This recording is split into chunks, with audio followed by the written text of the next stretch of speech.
Бірінші патшалық кітабында Саулдан қашып жүрген Дәуіттің оқиғасы туралы ұзақ түрде жазылған. Бір ел ішінде өз патшасынан қашып кету қаншалықты қиын екен.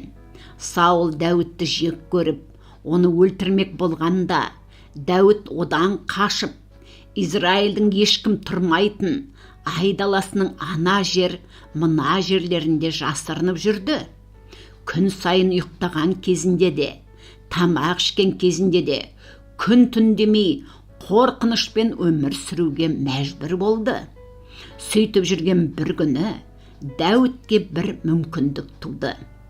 Өзін қудалап жүрген Саулды өз қолымен өлтіретін жағдай пайда болды. Тіпті 2 рет сондай жағдай кездескен болатын. Бүгінгі оқиға сол екінші мүмкіндік келген күн туралы.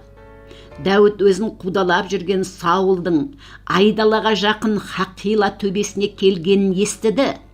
Дәуіт Әбішай деген әскер басымен бірге түнде Саулдың қосына қарай жасырын барды. Дәуітті қуып келген Саул мен оның әскерлерінің бәрі еш сақтанбай, үйлерінде жатқандай тыныш ұйықтап жатты. Әбішай ұйықтап жатқан Саулдың жанындағы сүңгісін, яғни Дәуітті өлтіруге әкелген қаруына қарап, «Құдай бүгін жауыңыз Саулды қолыңызға түсіріп отыр. Оны сүңгімен жерге қадап тастауға рұқсат етіңізші. Сонда бәрі де бітеді» деді.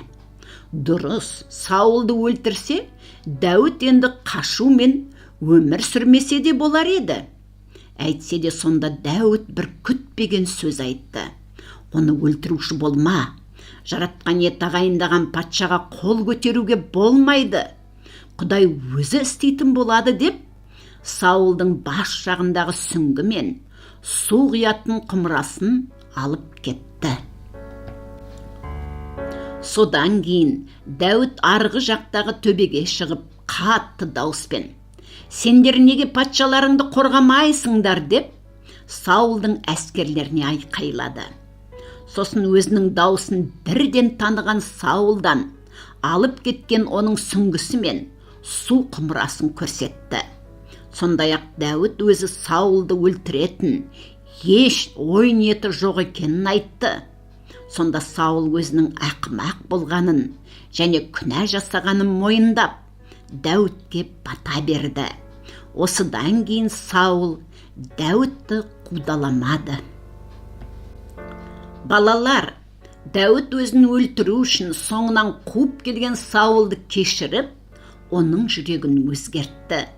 Забур жырлары 38 тарауда Дәуіт: «Мен әділетсіз адамның қасында тұрсам да, оларға жаман сөз айтпаймын, зұлым істеріне араласпаймын. Жаратқан ием, мен үмітімді саған ғана артамын» деген. Дәуіт өзіндегі сезім мен ойларын Құдайға айтып, үмітін оған артады.